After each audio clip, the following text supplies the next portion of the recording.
যে কায়দা নারকীয় হত্যাযজ্ঞ চালিয়েছে বিএনপি জামাত, যারা সহিংসতা অংশ নিয়েছে তাদের বিরুদ্ধে আইনি ব্যবস্থা নেওয়া হবে।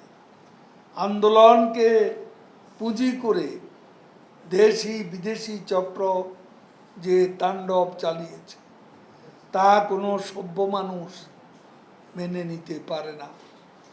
তারা পুরো দেশকে স্থবির করে দিয়েছে। কয়েকদিন দেশের অর্থনীতির বিপুল ক্ষয়ক্ষতি তারা করেছে। জননেত্রী শেখ হাসিনার নেতৃত্বে দেশের সার্বিক পরিস্থিতি ফিরিয়ে আনতে যথাসাধ্য চেষ্টা করে, অর্থনীতিকে সচল রাখতে জনগণের সহযোগিতা, কলকারখানা, গার্মেন্টস পুনরায় চালু করা হয়েছে। আশা করি সাধারণ মানুষের সহযোগিতায় অচিরেই দেশের পরিস্থিতি স্বাভাবিক হয়ে আসবে।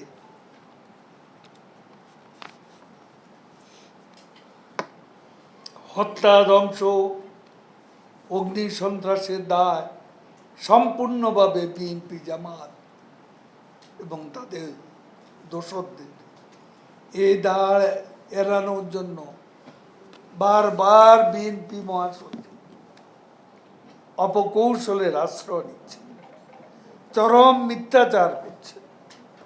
শিক্ষার্থীদের আন্দোলন ছিল শিক্ষা প্রতিষ্ঠানে, সে আন্দোলনকে উস্কে দিয়ে দেশ বিরোধী অপশক্তি বিএনপি জামাত সেটাকে সর্বত্র ছড়িয়ে দিয়েছে। মির্জা ফখরুল যাই বলুন, রাজধানী ঢাকা সহ সারা দেশে যারা নারকীয় ধ্বংসযজ্ঞ, ভাঙচুর, অগ্নিসংযোগ, এমনকি লুটপাট, বিটিভি ভবন ধ্বংস করেছে, আগুনে পুড়িয়েছে, তার আগে লুটপাট করেছে।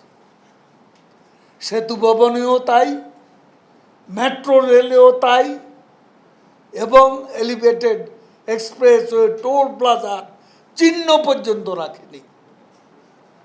এবং বিভিন্ন জায়গায় আজকে আমরা যে খবর, ঠিক ৭১-এর কায়দা পাকিস্তানি হানাদার বাহিনী যে কায়দা লুটপাট করেছে, যে কায়দা নারকীয় হত্যাযজ্ঞ চালিয়েছে বিএনপি জামাত,